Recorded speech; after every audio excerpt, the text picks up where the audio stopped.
இந்த ஃபர்ஸ்ட் சிடியை வெளியிட போறவர் S.A. Chandrasekhar sir.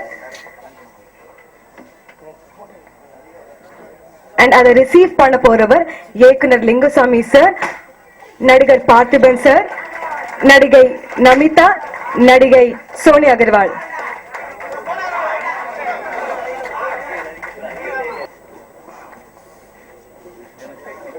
இந்த அருமையான விழாவுக்கு வருகை தந்திருக்கின்ற தயாரிப்பாளர் நண்பர்களே, இயக்குனர் நண்பர்களே, பத்திரிகை தோழர்களே மற்றும் மதுரையிலிருந்து வந்திருக்கின்ற டாக்டர் சரவணனின் இயக்கத்தைச் சேர்ந்த தோழர்களே, உங்கள் எல்லோருக்கும் என்னுடைய காலை வணக்கம். இந்த படத்தை பத்தி பேசுறதுக்கு முன்னாடி உங்க டாக்டரை பத்தி 2 வார்த்தை பேசணும்னு ஆசைப்படுறேன். ஏன்னா இன்னைக்கு எனக்கு ஷூட்டிங் நடந்துகிட்டு இருக்கு. நம்மளால வர முடியாதுன்னு சொன்னேன். இவர் என்ன பண்ணிட்டாருன்னா, இங்க இருந்து மதுரையில ஒரு பெரிய விநியோகஸ்தர் இருக்கிறார், அன்பு செழியன்னு சொல்லிட்டு, அவருக்கு போன் பண்ணி, சார் நீங்க எப்படியாவது போகணும் சார், அவர் எனக்கு ரொம்ப வேண்டிய நண்பர், அது மட்டும் இல்ல ஒரு சமூக உணர்வு உள்ளவர் அப்படின்னு சொன்னார். ஒரு டாக்டர்ன்றவங்க படிச்சுட்டு அந்த பணத்தை எப்படி எடுக்கலாம் அப்படின்னு ஒரு கையை தொட்டா 500 ரூபாய், நெஞ்ச தொட்டா 200 ரூபான்னு வாங்குற இந்த காலத்துல இவர் பலருக்கு காசே வாங்காம அந்த தொழில் பண்ணிட்டு இருக்காரு, வைத்தியம் பண்ணிட்டு இருக்காருன்னு ஒரு வார்த்தை சொன்னாரு அன்பவர்கள். அந்த சமூக உணர்வுள்ள ஒரு மனிதனை பாராட்ட வேண்டும் அப்படின்ற ஒரே எண்ணத்துலதான் நான் இங்க வந்தேன். வந்த இடத்துல பாடல்கள் பார்த்தேன். ஒவ்வொரு பாடம் ஒரு வித்தியாசமா இருந்துச்சு, ஒரு நல்ல மெலடி இருந்துச்சு. குத்துப்பாட்டு, மதுரைக்காரங்களுக்கு குத்துப்பாட்டு ரொம்ப ஃபேமஸ். நானும் மதுரை தான்ப்பா, இங்க இருந்து பழைக்க வந்தவன் தான். அதனால அந்த குத்துப்பாட்டு எல்லாமே நல்லா இருந்துச்சு. அடுத்து டாக்டர் என்னமோ நானும் நடிக்க வந்துட்டேன், நடிகன் ஆயிட்டேன்னு சொன்னாரு. சினிமா உலகம் எப்படின்னா, இவங்க தான் நடிக்க வரணும், இவங்க தான் டைரக்ட் பண்ண வரணுன்ற ஃபீல்டு இது இல்லை. இன்ஜினியர்ஸ் வர்றாங்க, டாக்டர்ஸ் வர்றாங்க, வாத்தியார் வர்றாங்க, டீ கடையில இருந்து வர்றாங்க, எல்லாரையும் வரவேற்று யாரார்ட்ட டேலண்ட் இருக்கோ, யாரார்ட்ட அந்த திறமை இருக்குதோ அதையெல்லாம் வளர்க்கக்கூடிய ஒரு துறைதான் சினிமா துறை. ஆகவே அந்த துறைக்கு நீங்க வந்திருக்கிறீங்க சார், என்னுடைய வாழ்த்துக்கள். நீங்க இந்த படம் வெற்றி அடைந்தா எங்கள் சங்கத்திற்கு ஒரு நல்ல தயாரிப்பாளர் கிடைப்பார், நடிகர் சங்கத்துக்கு ஒரு நல்ல நடிகர் கிடைப்பார். டாக்டர் சரவணன் வாழ்க அப்படின்னு வாழ்த்தும் உங்களுக்கு என்னுடைய முதல் வணக்கம். அவர் கூட சொன்னாரு அப்படி கத்துறாருன்னு சொல்லிட்டு. எனக்கு தெரிஞ்சு நீங்க கத்துற மாதிரி தெரியல, மனப்பூர்வமா வாழ்த்துற மாதிரி தான் தெரியுது. அதனால முதல்ல உங்களுக்கு என்னுடைய வணக்கம். சமீபத்துல நம்ம ஒலிம்பிக்ல 2 வெள்ளி 4 வெண்கலம் வாங்கியிருக்கோம். அதை பத்தி ஒரு பெரியவர்கிட்ட போய் சொல்லியிருக்காங்க, இந்த மாதிரிங்க 2 வெள்ளி 4 வெண்கலம் வாங்கியிருக்கோம்ட்டு. அப்ப அந்த பெரியவர் கேட்டிருக்காரு, சிவாஜி கணேசனுக்கு அப்புறமேல தங்கப்பதக்கம் ஒலிம்பிக்ல யாருமே வாங்கவே இல்லையா அப்படின்ட்டு. சிவாஜி கணேசனுக்கு அப்புறம் தங்கப்பதக்கம் ஒலிம்பிக்ல யாருமே வாங்கவே இல்லையான்னு. அப்படின்னா ஒலிம்பிக்கை விட தங்கப்பதக்கம் தான் அவர் மனசுல ரொம்ப பெருசா பதிஞ்சிருக்கு. அப்படின்னா அதுதான் ஸ்பாட்லைட், சினிமா மேல விழுற ஸ்பாட்லைட்டுங்கிறது அதுதான். சினிமா அவ்வளவு பவர்ஃபுல்லான ஒரு விஷயம். அப்படி ஒரு என்ன சொல்றது, அப்படி ஒரு சினிமா மேல டாக்டருக்கு ஈர்ப்பு ஏற்பட்டது ஒன்றும் பெரிய ஆச்சரியமான விஷயம் இல்லை. அப்புறம் அது தங்கப்பதக்கம் கெட்டப்லேயே வர வந்திருக்காரு அவரு முதல் படத்துல. இந்த போலீஸ் கெட்டப்புக்கு விஜய், சூர்யா, விஷால் இவங்க எல்லாம் பொருத்தமே கிடையாது. எனக்கு தெரிஞ்சு போலீஸ் எல்லாம் 6 பேக் எல்லாம் கிடையவே கிடையாது, சிங்கிள் பேக் மட்டும் தான். இந்த விஜய், சூர்யாலாம் அந்த கெட்ட போட்டு அந்த ரேம் ஷோல வேணா நடக்கலாமே தவிர ரோட்ல நடக்க முடியாது. ரோட்ல நடந்தாங்கன்னா பொண்ணுங்கெல்லாம் தள்ளிட்டு போயிடுவாங்க போலீஸ. ஆமா, போலீஸ்ங்கிறது எப்படின்னா, இப்ப நீங்க யதார்த்தமா வெளியில ரோட்ல போய் பாத்தீங்கன்னா போலீஸ்னா கொஞ்சம் அப்படிதான் இருப்பாங்க, டாக்டர் மாதிரி சராசரி ஒரு மனுஷனா தான் இருப்பாங்க தவிர 6 பேக் எல்லாம் போட்டுட்டு இருக்க மாட்டாங்க. அதனால எதுக்கு சொல்ல வரேன்னா, இந்த வேஷத்துக்கு அவர் ரொம்ப பொருத்தமா இருக்காருங்கிறது. ஏன்னா போலீஸ்க்குலாம் ஓய்வு எடுக்கிறதுக்கே நேரம் இல்லை, உடற்பயிற்சி செய்யறதுக்கு எங்க இருக்கு நேரம். அதனால போலீஸ் கெட்டப்புக்கு அவர் ரொம்ப கரெக்டா இருக்காரு. இன்னைக்கு பாக்யால ஒரு கேள்வி பதில் இருக்கு. அது என்னன்னா, பறவை போய் அந்த சின்ன கிளை மேல உட்கார்றது வந்து அந்த கிளை மேல இருக்கிற நம்பிக்கையில கிடையாது, தன்னுடைய சிறகு மேல இருக்கிற நம்பிக்கையில.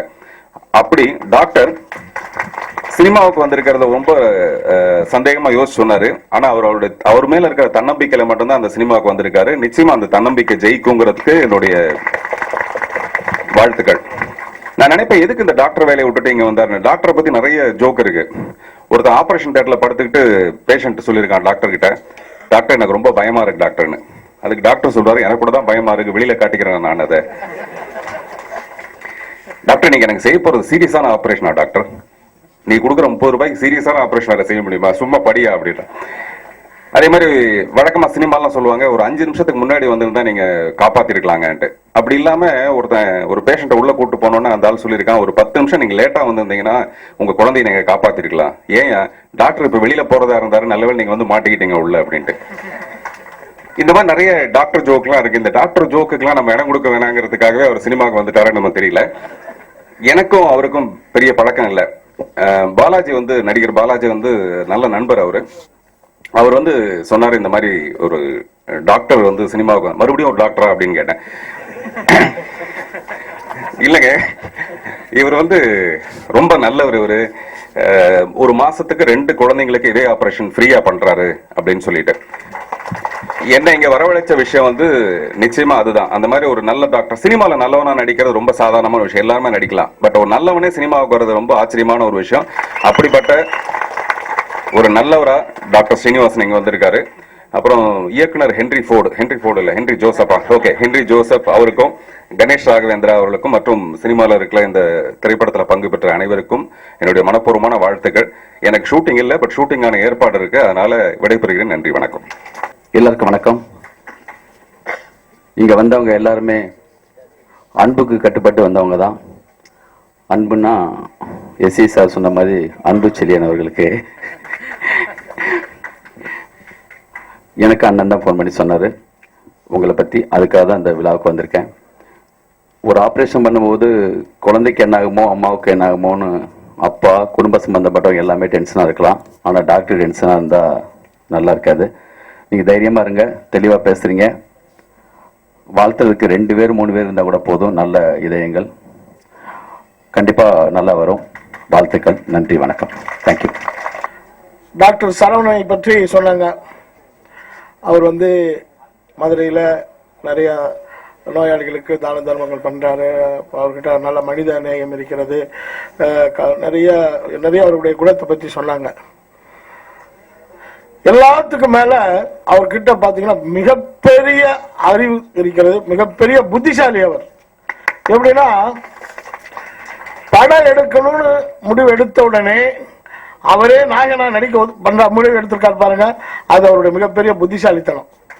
ஏன்னா இன்னைக்கு இருக்கிற சினிமா காலகட்டத்தில் ஒரு ஹீரோவை தேடி பிடிச்சி போறதுங்கிறது நடக்காத ஒரு செயல், ரொம்ப கஷ்டம். அது ஒரு புது தயாரிப்பாளர் ஒரு முன்னணி கதாநாயகனை எல்லாம் வச்சு படம் எடுக்கிறதுங்கிறது இனிமே இந்த காலத்துல நடக்கவே நடக்காது. சரி, அப்புறம் முன்னணி வேண்டாம், கொஞ்சம் இப்ப அப்கமிங் ஹீரோஸ் போனாக்கா அவங்க கேட்கிற தொகையெல்லாம் பாத்தீங்கன்னாக்கா நம்மளால என்ன கூட முடியாது, அந்த அளவுக்கு அவங்க கேட்கறாங்க. ரெண்டாவது அந்த மாதிரி தொகையை நம்ம பார்க்காத தொகை அதெல்லாம் நம்ம கேட்கறாங்க, அதுவும் நமக்கு இட முடியாது. அப்ப என்ன பண்றது, படம் எப்படி எடுக்கிறது? அதனால அவர் பாருங்க துணிஞ்சு அவர் இறங்கிட்டார். அதுல அவருடைய புத்திசாலித்தனம் தெரிகிறது. யாரோ ஒருத்தர் இல்ல புதுமுகத்தை வச்சு எடுக்கலாம். புதுமுகத்தை வச்சு எடுக்கிற காலம்லாம் பாரதி ராஜாவோட போயிடுச்சு. அவர் பாரதி ராஜா சார் மதுரையில வளையல் கடையில வந்து பாண்டியனை பார்த்து ஹீரோ ஆக்கினாரு. இனிமே அந்த மாதிரி காலம்லாம் அந்த மாதிரி இயக்குனரும் கிடையாது, அந்த மாதிரி கண்டுபிடிப்புகளும் இனிமேல் கிடைக்க போறது இல்லை. அதனாலதான் இப்ப நீங்க எல்லாரும் ஒரு முடிவு எடுத்து அப்கமிங் வர ஹீரோஸ் எல்லாமே சொந்தமா படம் எடுக்கணும் முடிவாக்கிட்டாங்க. அந்த வகையில் அவருடைய அந்த புத்திசாலித்தனத்துக்கும் அவருடைய துணிச்சலுக்கும் என்னுடைய மனமார்ந்த இதயபூர்வமான வாழ்த்துக்களை தெரிவிச்சுக்கிறேன். அதே மாதிரி இந்த படத்தினுடைய டைரக்டர் நல்ல இளைஞர். அவருடைய படைப்பை பார்க்கும்போது உண்மையிலே ரொம்ப நல்லா இருக்கு, பெருமிப்பா இருக்கு. அவர் வந்து அந்த கரெக்டா தயாரிப்பாளரே ஹீரோங்கும் போது ஒரு டைரக்டருக்கு ரொம்ப நிறைய தர்ம சங்கடங்கள் இருக்கும். என்னடா அவரை வந்து நம்ம அதிகாரம் பண்ண முடியுமா, அவரை வந்து சொல்லி திருத்த முடியுமா அப்படிங்கிற ஒரு இதெல்லாம் இருக்கும். பட் அவருடைய அந்த எடுத்த காட்சிகளை பார்க்கும்போது அது எனக்கு தோணலை. ஏன்னா அவர் அழகா அவரை பயன்படுத்தியிருக்காரு. ஒரு நடனத்துல கூட அவர் பாருங்க, ஒரு சாங்ல கூட அவரை ரொம்ப ஆட விட்டு நம்மளை பயமுறுத்தாம அழகா நடக்க விட்டு அப்படி ரசிக்க வச்சுட்டாரு, அழகா நடிக்க வச்சிருக்காரு.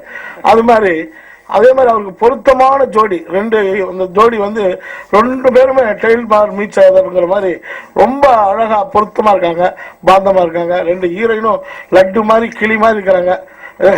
அவ்வளோ பேர் கொத்திட்டு போயிடலாமான்னு கூட இருக்குது. ஏன்னா நம்ம படைப்புகளுக்கு பயன்படுத்திக்கலாம் அப்படிங்கிற அளவுக்கு இருக்கிறாங்க. அது ரொம்ப நல்ல ஒரு திரையில வந்து ஒரு நல்ல ஒரு 2 ஹீரோயின்ஸை பார்த்த ஒரு திருப்தி. அதே மாதிரி என்னுடைய சக நடிகர்கள் எல்லாரும் காமெடியர்கள் எல்லாம் இருக்காங்க. இனி அடுத்த படத்துல என்னை கூப்பிடுங்க சார். மனோபாலா இருக்கா, சிங்கம்புலி இருக்காரு, நம்ம எல்லாருமே என்ன சார்ந்த இயக்குனர் ரமேஷ் கண்ணா மட்டும் ரமேஷ் கண்ணா விட்டுட்டீங்க. ஏன்னா அடுத்து எங்களையெல்லாம் அடுத்த படத்தை கூப்பிடணும்னு கேட்டுக்கிட்டு எல்லாருக்கும் என்னுடைய வாழ்த்துக்களை சொல்லி விடைபெறுகிறேன். நன்றி, வணக்கம்.